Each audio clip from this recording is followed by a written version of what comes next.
छोटे से गांव पलसिया में भोलू नाम का एक किसान रहता था। उसका परिवार कई पीढ़ियों से किसानी करता आ रहा था, मगर पिछले कुछ सालों से उसके खेत बंजर हो गए थे। न पानी, न खाद और न ही मेहनत का कोई फल। भोलू की उम्र 30 के करीब थी, लेकिन उसके चेहरे पर 50 का थकान भरा अनुभव झलकता था। उसका एक ही सपना था, अपने बंजर खेत को फिर से हरा भरा बनाना। लेकिन गांव के बाकी लोग उसे पागल कहते।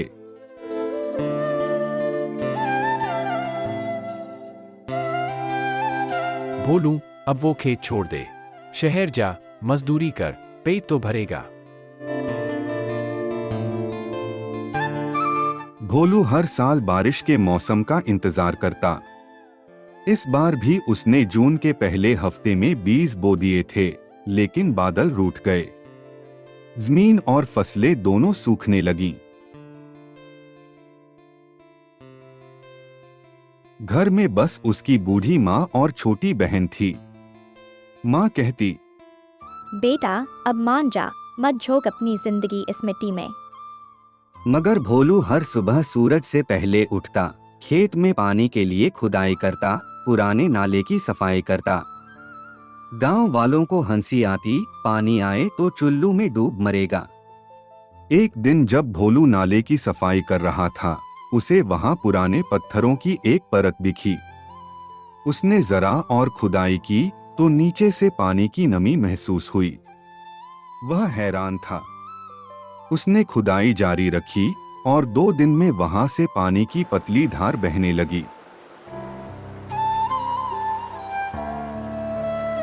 वह नाला असल में एक सूखी हुई पुरानी बावड़ी से जुड़ा था, जो कभी पूरे गांव की प्यास बुझाती थी।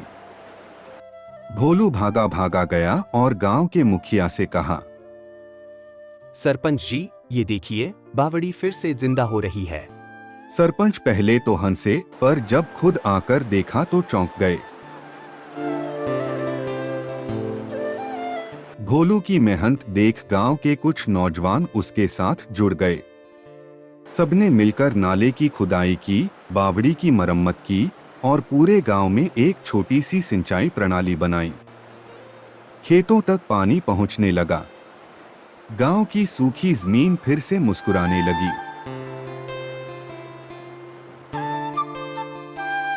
भोलू ने अपने खेत में सबसे पहले बाजरे की फसल लगाई।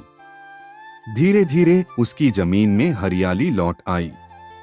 अब जो लोग उसे पागल कहते थे, वही लोग उसके पास सलाह लेने आने लगे।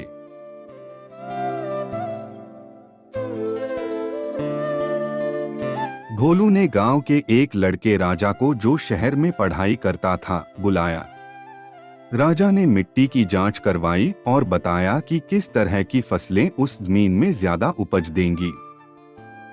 भोलू ने पहली बार जैविक खेती का तरीका अपनाया, बिना रासायनिक खाद के। उसने गोबर, नीम की खली और छाछ से खाद बनाई। कुछ महीनों बाद उसकी फसलें देखने लायक थीं। अब लोग बाहर से आकर भोलू के खेत देखने लगे। भोलू की कोशिशों से पूरा पलसिया गांव बदल गया। जहां पहले सूखी जमीन थी, अब वहां हरे भरे खेत थे। गांव के बाकी किसानों ने भी जैविक खेती शुरू कर दी। सरकारी अधिकारी आए, रिपोर्ट बनाई और भोलू को जल योद्धा का खिताब मिला। राज्य सरकार ने गांव को आदर्श गांव घोषित कर दिया। भोलू ने एक समिति बनाई, धरती मां सेवा मंडल, जो हर साल गांव में जल संरक्षण, पौधारोपण और जैविक खेती की ट्रेनिंग देती। भोलू अब भी हर दिन सूरज उगने से पहले खेत में जाता है। उसके चेहरे पर अब थकान नहीं, चमक है। वह कहता है, जिस जमीन को सबने छोड़ा, उसी ने मुझे पहचान दी। आज गांव के बच्चे स्कूल जाते हैं, गांव में एक कंप्यूटर सेंटर है और हर घर में पेड़ पौधे हैं। गांव का सबसे बूढ़ा आदमी कहता है, भोलू ने सिर्फ खेत नहीं, हमारी रूह को भी सींच दिया है। सीख, अगर इरादा मजबूत हो और मेहनत में सच्चाई हो, तो बंजर जमीन भी हरियाली दे सकती है। भोलू की कहानी ये बताती है कि बदलाव दूसरों से उम्मीद करने की बजाय खुद से शुरू करना चाहिए।